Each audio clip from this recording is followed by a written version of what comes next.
नमस्कार, मैं हूं आपके साथ इश्तियाक अहमद और आप देख रहे हैं आर्य न्यूज। रुक करेंगे देश और दुनिया की तमाम खबरों की तरफ। सिकंदरा शेखपुरा NH 333 पर हलसी थाना क्षेत्र के पिपरा गांव के समीप मंगलवार को ट्रक और सुमो में हुए भीषण सड़क हादसे में कुल 6 लोगों की मौत हो गई और इसमें 5 लोग फिल्म स्टार सुशांत सिंह राजपूत के रिश्तेदार बताए जा रहे और हादसे में शिकार लोगों में सुशांत सिंह राजपूत के बहनोई लालजीत सिंह की भी मौत हुई है और वो हरियाणा में ADG के पद पर तैनात थे और साथ ही 2 भगीना और 2 अन्य रिश्तेदार भी मरने वालों में शामिल है। और स्थानीय लोगों के अनुसार जमुई जिले के खैरा थाना क्षेत्र के सकदहा बंदरा गांव के लालजीत सिंह की पत्नी गीता देवी के शव का दाह संस्कार करके चालक सहित 10 लोग सुमो गोल्ड वाहन से वापस गांव लौट रहे थे और पिपरा गांव स्थित उत्क्रमित मध्य विद्यालय के समीप सामने से आ रही LPG से लदे ट्रक के साथ टाटा की टक्कर हो गई और सड़क हादसे में इन 6 लोगों की मौत हो गई। और वहीं आपको बता दें कि इन 6 लोगों में कौन कौन है। लालजीत सिंह जो सुशांत सिंह राजपूत के बहनोई थे, अमित शेखर उर्फ नेमानी सिंह, रामचंद्र सिंह, बेबी देवी, अनीता देवी, प्रीतम कुमार बताया जा रहा और ये 6 लोगों के अलावा 4 लोग गंभीर रूप से जख्मी बताए गए और सिकंदरा के अस्पताल में उन्हें इलाज के लिए भेजा गया, जहां से 2 लोगों की गंभीर स्थिति को देखते हुए उन्हें PMCH रेफर कर दिया गया और पुलिस ने शव को बरामद कर पोस्टमार्टम के लिए सदर अस्पताल भी भेजा है। और वहीं आपको बता दें कि लखीसराय SP सुशील कुमार ने घटनास्थल पर पहुंचकर मामले की जानकारी ली और जांच के बाद ये पता चला है कि सुमो पर 10 लोग सवार थे और शुरुआत में 6 लोगों की ही बात कही जा रही थी, लेकिन छानबीन करने के बाद यह पता लगा कि इसमें 6 लोग हैं। और वहीं इसी खबर पर ज्यादा जानकारी देने के लिए हमारे सहयोगी पल्लवी सिंह जुड़ गई है। पल्लव जी, बताइएगा कि इस खबर पर क्या अपडेट निकल कर आ रही है।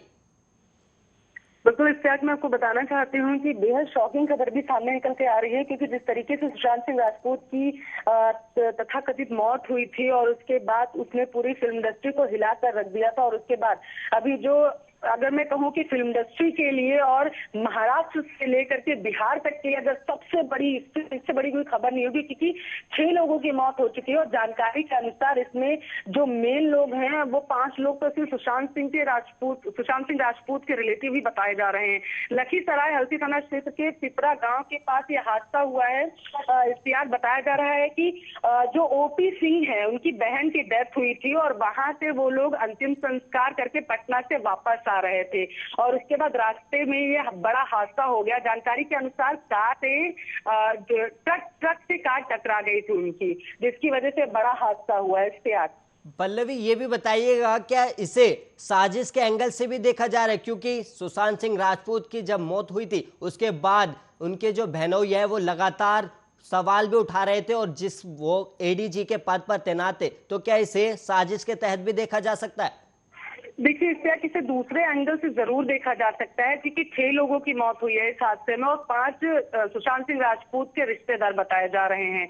जमुई से लौट रहे थे जहां पर ये बड़ा हादसा हुआ। हाँ, इसे दूसरे एंगल से जरूर देख रहे हैं। जो सुशांत के सपोर्टर्स हैं, जो चाहते थे कम से कम कि सुशांत केस में इंसाफ निकलकर सामने आए, तो सुशांत के फैन जरूर इसे इस तरीके से देख रहे हैं कि हो सकता है कि ये एक प्लान तरीके से सारी चीजें की गई हो, लेकिन अभी ये सारा जांच का विषय है। इससे पहले इसमें कुछ भी कहना जल्दबाजी होगी। पुलिस इस पूरे मामले की जांच कर रही है। आगे जो कुछ सामने निकल के आएगा वो हम अपने दर्शकों को जरूर बताएंगे। फिलहाल अभी की जो बड़ी खबर ये वही है कि सुशांत सिंह राजपूत के जितने फैंस हैं वो कह रहे हैं कि शायद ये हादसा नहीं है, एक साजिश है। साजिश के तहत ही सुशांत सिंह राजपूत की भी हत्या की गई थी और इसके बाद उनके इन 5 रिश्तेदारों की, क्योंकि इश्तियाक सबका ध्यान यहाँ पर इसलिए जा रहा है क्योंकि हरियाणा में जो ADGP थे OP सिंह, उनके बहनोई की भी डेथ हुई है इसमें और इसके साथ साथ उनकी 2 भगिनी और 2 भगिनी भी थी। मतलब बिहार में बहन के बच्चों को भगिनी और भगना बोला जाता है। इश्तियाक, मतलब दर्शकों को बता दूं तो उस वजह से सबका ध्यान इस तरफ जा रहा है कि शायद ऐसा हो सकता है कि गाड़ी के ड्राइवर की भी डेथ हुई है, 5 लोग अन्य की डेथ हुई है, तो मे भी हो सकता है कि इसमें ऐसा हो, ये एंगल हो कि ट्रक से कार टकराई है, तो कहीं इसमें कोई साजिश तो नहीं थी। फिलहाल अभी ये जांच का विषय है। पल्लवी, आखिरी सवाल ये भी होगा कि इस हादसे से क्या सुशांत सिंह राजपूत के जो जांच चल रही थी उस पर भी कोई असर पड़ेगा? बिल्कुल इश्तियाक, इसमें कहना कोई दो राय नहीं होगी कि इसमें असर देखने को मिल सकता है। जिस तरीके से एनसीबी लगातार महाराष्ट्र में अगर बात करें बॉलीवुड स्टार्स के घर पर छापेमारी कर रही है एनसीबी, और ये सारा जो एंगल है एनसीबी जिस तरीके से जांच कर रही है। इश्तियाक, ध्यान देने की बात यह है कि सुशांत सिंह राजपूत का जब केस हुआ था, जब उनकी मौत हुई थी, उसके बाद ये सारा एंगल निकलकर सामने आया था और उसके बाद एक तार जुड़ते चले गए।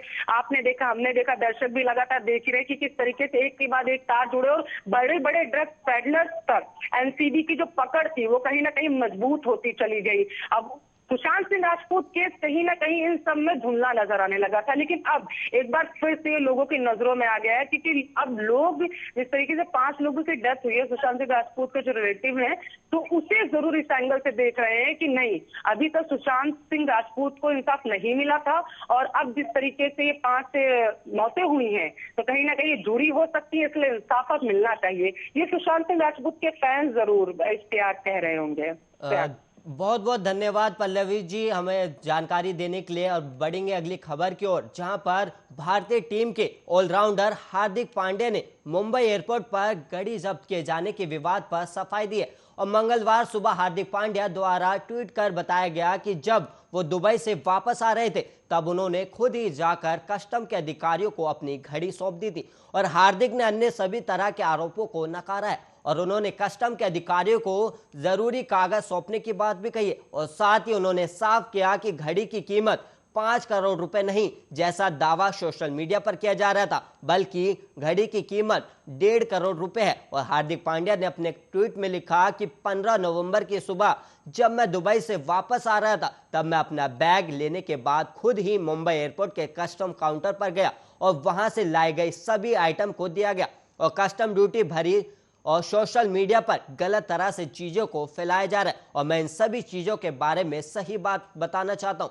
हार्दिक ने लिखा कि दुबई से जो मैंने सामान खरीदा था, वापसी के दौरान मैंने खुद ही उनकी जानकारी दी और कस्टम ड्यूटी भरने को तैयार था। कस्टम डिपार्टमेंट ने सभी जरूरी कागज मांगे जो हम दे रहे हैं और कस्टम विभाग अभी ड्यूटी का हिसाब लगा रहे जो मैं भरने को तैयार हूं। और साथ ही घड़ी की कीमत 1.5 करोड़ है, ना कि 5 करोड़ रुपए जिस प्रकार के कयास लगाए जा रहे। हार्दिक पांड्या ने अपनी सफाई में आगे कहा कि मैं कानून को मानने वाला नागरिक हूं और सभी सरकारी एजेंसियों का सम्मान करता हूं। जो भी कागज की जरूरत होगी मैं कस्टम विभाग को देने के लिए तैयार हूं और मेरे खिलाफ जो भी आरोप लगाए जा रहे हैं वो पूरी तरह से गलत है। और वहीं आपको बता दें कि सोमवार देर शाम को ही ये जानकारी आई थी कि मुंबई एयरपोर्ट पर हार्दिक पांड्या के पास से 5 करोड़ की 2 घड़ियां जब्त की गई थी और दावा था कि हार्दिक पांड्या की इन घड़ियों को कस्टम विभाग ने जब्त किया है। साल 2020 में ही भी हार्दिक पांड्या के भाई क्रिकेटर कुणाल पांड्या के पास से विदेशी घड़ियां इसी तरह एयरपोर्ट पर जब्त की गई थी। और इसके अलावा अगर आप विदेश से कोई भी सामान खरीद कर लाते हैं तो आपको उसकी कस्टम ड्यूटी भरनी होती है और बाहर से आने पर एयरपोर्ट पर ही उस सामान से जुड़ी सभी जानकारी देनी होती है जिसमें उनके बिल और अन्य सभी चीजें शामिल होती है और इन्हीं आधार पर कस्टम ड्यूटी तय की जाती है।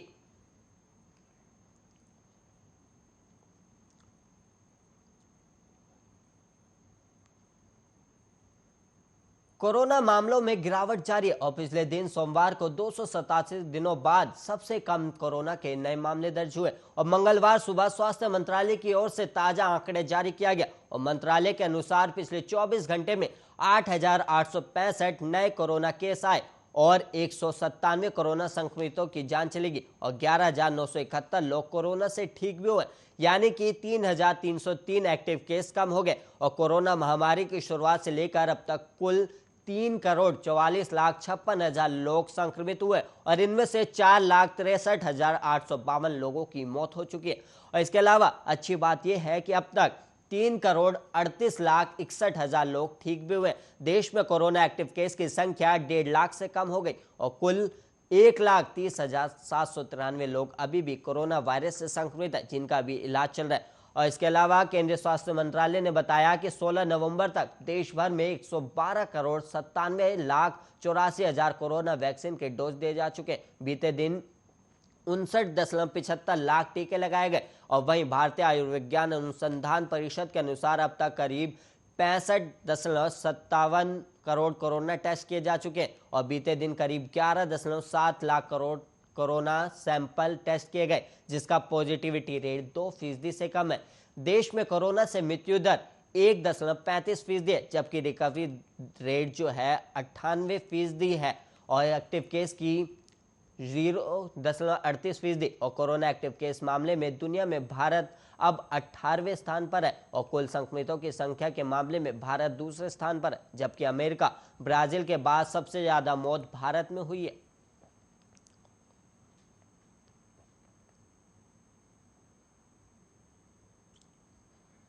दिल्ली में प्रदूषण आज फिर से खतरनाक स्तर पर पहुंच गया और दिल्ली के आनंद विहार में AQI 435 तक पहुंच गया और मतलब सांस लेना भी दुभर है। ITO पर भी प्रदूषण खतरनाक श्रेणी में है, वहां करीब 390 से ज्यादा AQI दर्ज की गई है और वहीं इसके अलावा लोधी रोड पर भी हवा की गुणवत्ता बहुत खराब है। AQI 350 के पार और AQI की यह स्थिति आज सुबह 7 बजे की और दिल्ली का हाल इतना बेहाल है कि इसका अंदाजा इस बात से लगाए कि सुप्रीम कोर्ट ने सरकार को सीधे सीधे फटकार दिया और लेकिन दिल्ली में दो चीजें नहीं रुकी, प्रदूषण और राजनीति।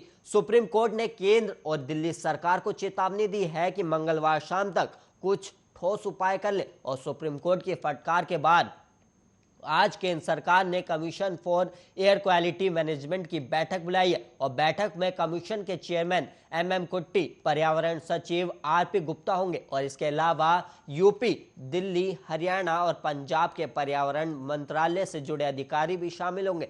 सुप्रीम कोर्ट में बुधवार को पहली सुनवाई ही पर्यावरण पर होनी है और सुनवाई से पहले प्रदूषण की रोकथाम की रणनीति बनानी होगी।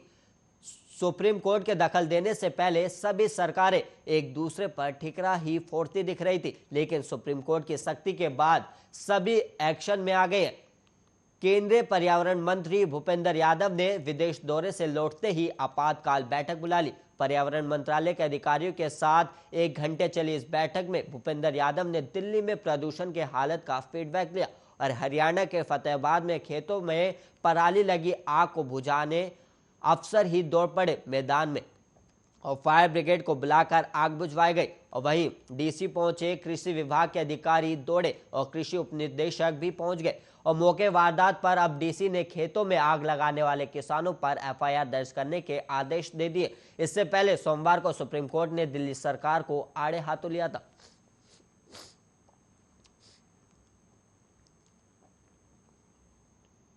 असुद्दीन ओवैसी की पार्टी ऑल इंडिया मजलिस इत्तेहादुल मुस्लिमीन जल्द ही राजस्थान में भी एंट्री करेगा और ओवैसी ने दिसंबर तक राजस्थान में संगठन तैयार करने की घोषणा की है। जयपुर दौरे पर आए पार्टी सुप्रीमो ओवैसी ने कहा कि यहां हम पार्टी को लॉन्च करेंगे और बहुत से जिम्मेदार लोगों से बात हुई है और मेरा इरादा यह है कि आज से 1.5-2 महीने के अंदर राजस्थान में पार्टी की गतिविधियां शुरू हो जाए।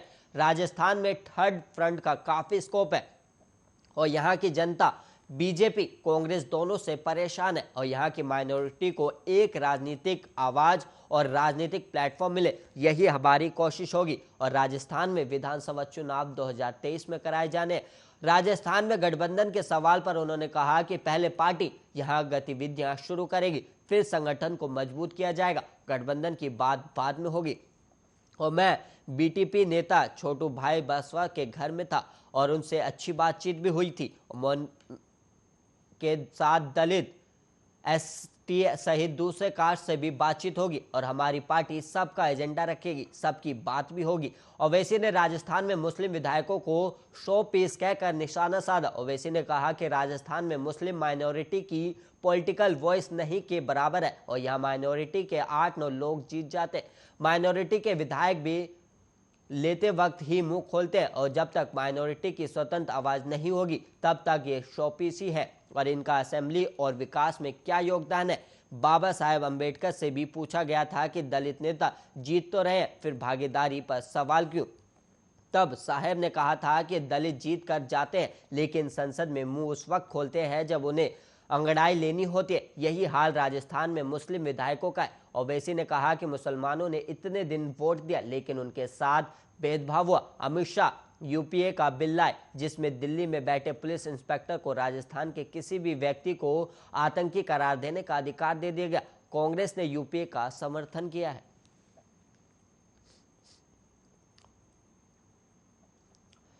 कोरोना की दूसरी लहर के बाद फिलहाल हालत सामान्य हो रही है और अर्थव्यवस्था भी पटरी पर आती दिख रही है। ऐसे में बुनियादी ढांचे के विकास के लिए राज्यों के खाते में एक साथ ज्यादा पैसे देने का फैसला किया गया।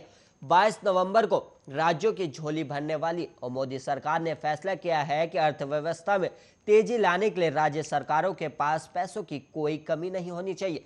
इसके लिए केंद्रीय करों में से इस महीने राज्यों के हिस्से की एक नहीं बल्कि 2 किस्तें एक साथ देने का फैसला किया गया।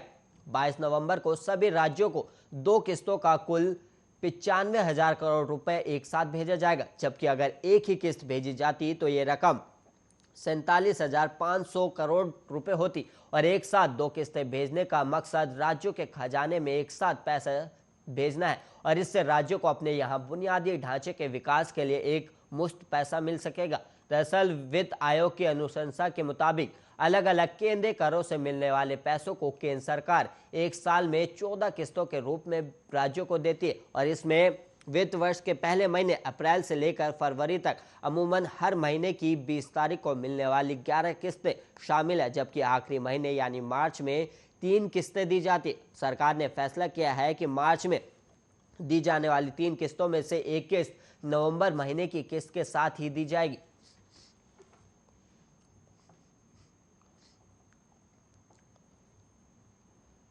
समाजवादी पार्टी के अध्यक्ष अखिलेश यादव ने पूर्वांचल एक्सप्रेसवे के उद्घाटन को लेकर बीजेपी पर तंज कसा है। उन्होंने ट्वीट कर कहा कि फीता आया लखनऊ से और नई दिल्ली से कैंची आई। सपा के काम का श्रेय लेने को मची है खींचम खच्ची और आशा है अब तक अकेले में बैठकर लखनऊ वालों ने समाजवादी पूर्वांचल एक्सप्रेसवे की लंबाई का आंकड़ा रट लिया होगा और सपा बहुरंगी पुष्पवर्षा से इसका उद्घाटन करके एक रंगी सोच वालों को जवाब देगी। दरअसल पीएम मोदी आज मंगलवार को इस एक्सप्रेसवे का उद्घाटन करेंगे और योगी सरकार इसे अपनी उपलब्धि बता रही है। इसके पहले अखिलेश यादव ने सोमवार को प्रेस कॉन्फ्रेंस में कहा था कि उनकी सरकार बनने पर पूर्वांचल एक्सप्रेसवे के निर्माण में हुई मनमानी की जांच कराएंगे।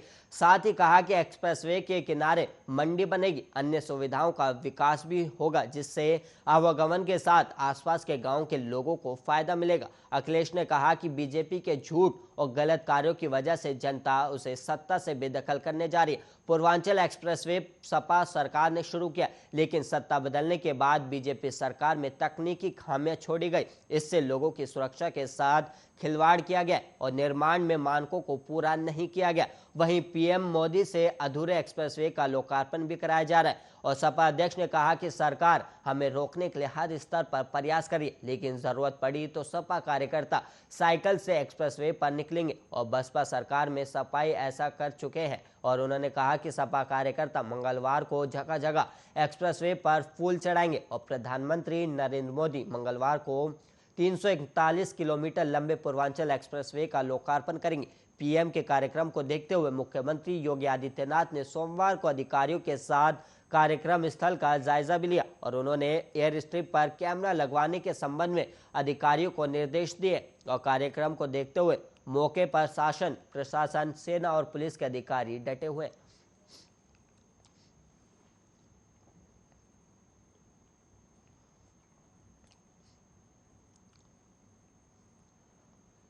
आज कार्तिक मास की शुक्ल पक्ष की त्रयोदशी तिथि है और आज ही वो दिन है जब महिलाएं प्रदोष व्रत रखती है और भगवान शंकर की पूजा आराधना करती है। हिंदू धर्म में प्रदोष व्रत का बहुत अधिक महत्व भी होता है, पर क्या होता है प्रदोष व्रत और इसके पीछे वो कौन सी कथा है जो सदियों से स्त्रियां ये व्रत करती आई? आइए जानते हैं एक रिपोर्ट के जरिए।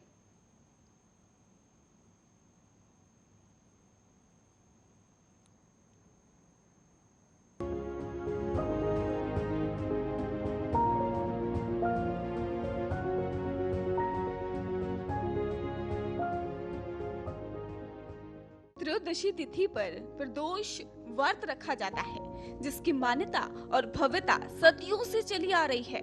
यूँ तो हर महीने में 2 बार प्रदोष व्रत रखा जाता है, लेकिन कार्तिक महीने में प्रदोष व्रत रखने का अलग ही महत्व माना जाता है। बता दें कि साल में कुल 24 प्रदोष व्रत पड़ते हैं। प्रदोष व्रत के दिन भगवान शंकर और माता पार्वती की विधि विधान से पूजा की जाती है। प्रदोष व्रत में प्रदोष काल के दौरान पूजा का विशेष महत्व होता है और कार्तिक मास के शुक्ल पक्ष की त्रयोदशी तिथि इस साल 16 नवंबर को है। साथ ही इस दिन के मंगलवार को पड़ने वाले प्रदोष व्रत को भौम प्रदोष व्रत कहा जाता है। हर प्रदोष व्रत के दिन पूरे विधि विधान से भगवान शंकर की पूजा की जाती है और भौम प्रदोष व्रत में शिव के साथ हनुमान जी की भी पूजा की जाती है।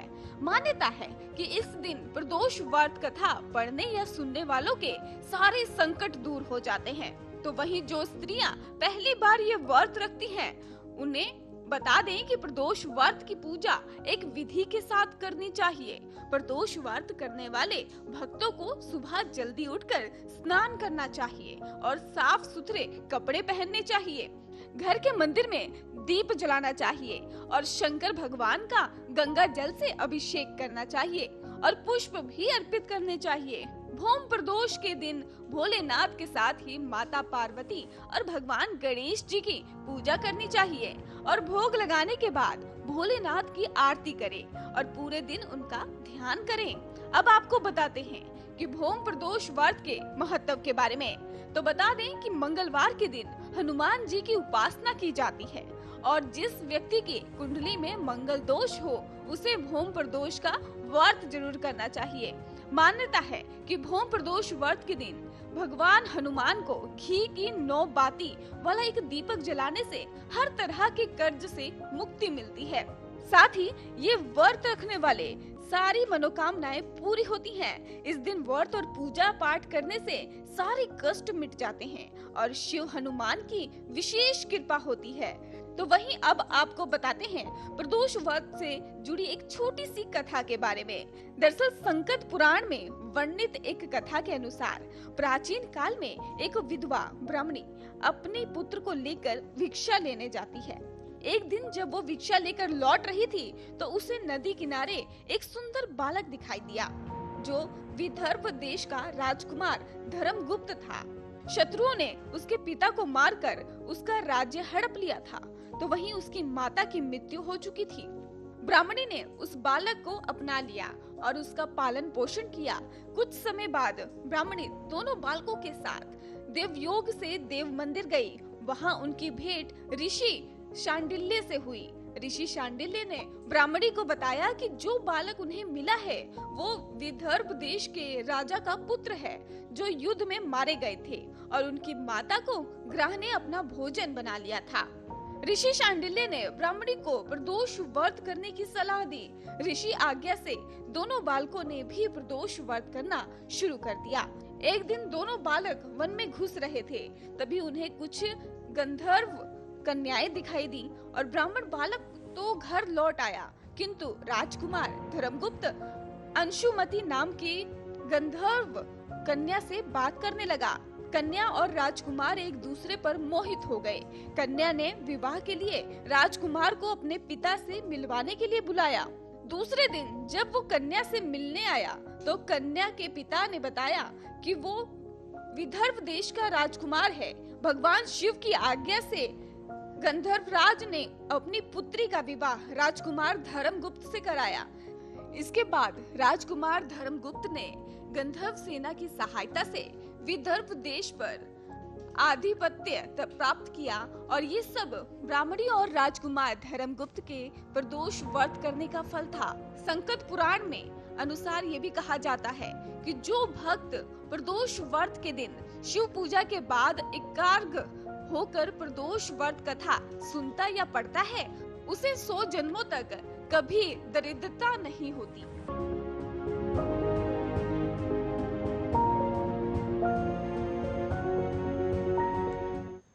इसी के साथ इस बुलेटिन में इतना ही। ऐसे ही देश और दुनिया की तमाम खबरों के लिए आप देखते रहिए आर्या न्यूज।